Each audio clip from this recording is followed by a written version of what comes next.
Assalamualaikum warahmatullahi wabarakatuh. Perkenalkan, nama saya Rezal Mas Fauzan. Dalam video kali ini saya akan menjelaskan tentang komponen sistem informasi manajemen. Sebelum mengetahui komponen sistem informasi manajemen, sebaiknya kita pahami dulu apa itu sistem informasi manajemen. Sistem informasi adalah penggunaan teknologi jaringan komputer dalam organisasi atau perusahaan yang dapat menyediakan informasi bagi pihak-pihak yang membutuhkan atau pengguna. Tugas utama dari sistem informasi ini adalah untuk melakukan siklus pengolahan data.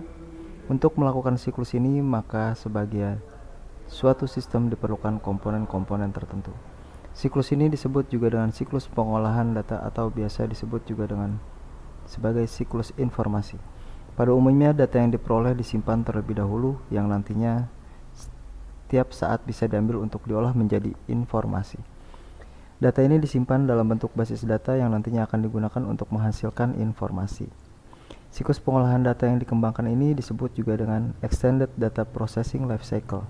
Nah, sistem informasi mempunyai 6 buah komponen, yaitu yang pertama ada komponen input atau komponen masukan, yang kedua ada komponen output atau komponen keluaran, yang ketiga ada komponen model, yang keempat ada komponen teknologi, yang kelima ada komponen basis data, dan juga yang keenam ada komponen kontrol atau komponen pengendalian.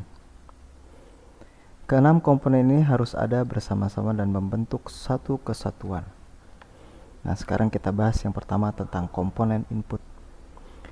Komponen input adalah data yang masuk ke dalam sistem.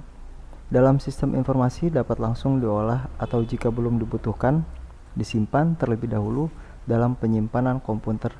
Sistem informasi berupa data yang akan diolah oleh sistem data dari sistem informasi.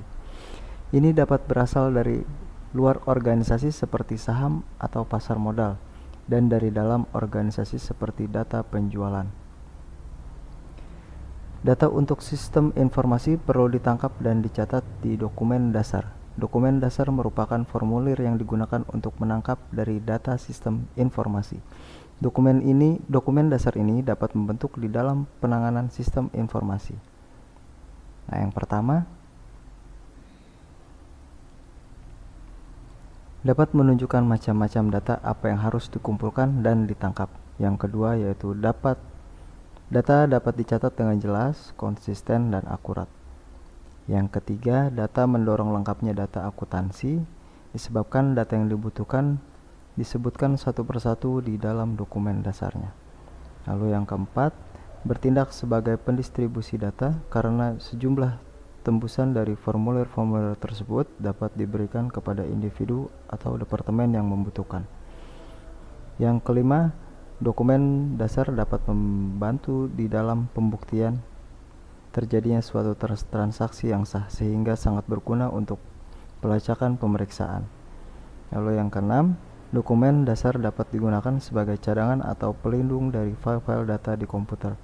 Proses selanjutnya setelah data tercatat di kolom dasar adalah memasukkan data tersebut ke dalam sistem informasi.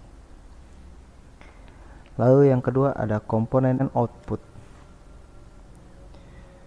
Komponen output dari sistem informasi adalah berupa informasi yang berguna bagi para pemakainya. Output merupakan komponen yang harus ada di sistem informasi. Sistem informasi yang tidak pernah menghasilkan output, tetapi selalu menerima input, dikatakan bahwa input yang diterima masuk ke dalam lubang yang dalam. Output dari sistem informasi dibuat dengan menggunakan data yang ada di basis data yang diproses menggunakan model tertentu. Lalu selanjutnya yaitu ada komponen model.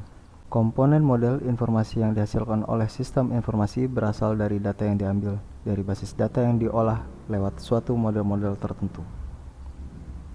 Model pertama yang digunakan di sistem informasi dapat berupa model logika yang menunjukkan suatu proses perbandingan logika atas model matematika yang menunjukkan proses perhitungan matematika. Model kedua yang digunakan adalah model matematika untuk menghitung unit yang harus dipesan. Model ketiga yaitu model teknologi yang merupakan komponen yang paling penting dalam sistem informasi. Selanjutnya yaitu komponen teknologi. Tanpa adanya teknologi yang mendukung, maka sistem informasi tidak akan dapat menghasilkan informasi yang tepat. waktunya.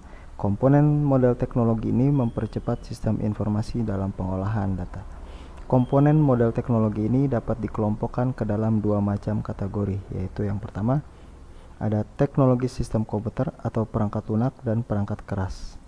Yang kedua, yaitu teknologi sistem telekomunikasi.